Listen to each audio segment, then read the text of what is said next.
হ্যাঁ, এটা অ্যাকচুয়ালি একটা সময় দিলে এটা আরো ভালো হতো আর কি। আমার সহবন্ধুরা যারা রয়েছে, আরো যারা কর্মী আছে, সহকর্মী, এরা প্রত্যেকেই বলছে যে প্রচুর প্রেশার, প্রচুর চাপ। এই চাপটা আমি আর সহ্য করতে পারলাম না। মেন্টালি প্রচুর প্রেশার রয়েছে আমার। কখন ভর্তি হন হাসপাতালে? আমি এই সকাল দিকে ৫টা নাগাদ আর কি। কি অসুবিধা হচ্ছে? অসুবিধা, বুকে এই পেন হচ্ছিল, আর মাথাটার কোনো সময় বুঝতে পারছি না যে কি হচ্ছে। মানে একদম ব্রেনটা ঠিক চলছে না আর কি। কি আবেদন করবেন ইলেকশন কমিশনের কাছে? আমি আবেদন করব যে আপাতত আমাকে এই দায় থেকে মুক্তি দেওয়া হোক। আপনার মতো যারা আরো আছে তাদের জন্য কি বলবেন? তাদের জন্য বলবো যে এটা যেন আরো সময়টা বাড়ানো হয় এবং ভালো করে কাজটা করা হয়। আমরা যেহেতু সরকারি লেভেলের চাকরি করি, সেটা আমাকে দায়ভার আছে আমার।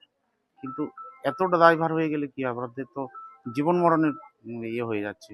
প্রথমে কি বলেছিল যে এতটা এইরকম ভাবে চাকরি দেওয়া হবে? না, না, কি এরকমটা বলেছিল? বলে না। ফর্ম ডিস্ট্রিবিউট করতে হবে, ফর্মটা কালেক্ট করতে হবে, এইটুকু। এখন আবার সেটা আপলোড করতে পরের দিন প্রত্যেকদিন একটা করে আপনার নতুন নতুন নতুন, নতুন ইয়ে চলে আসছে। এটা কি সম্ভব? মানে আমার পক্ষে আর কোনোভাবেই সম্ভব না। আমি দেখুন প্রচণ্ড অসুস্থ। এইভাবে যদি কাজ করি, আমার মনে হয় না যে আর আ ১ সপ্তাহের মধ্যে আর জীবিত দশা আমাকে দেখতে পাবে না। মৃত হয়ে যাবে একদম।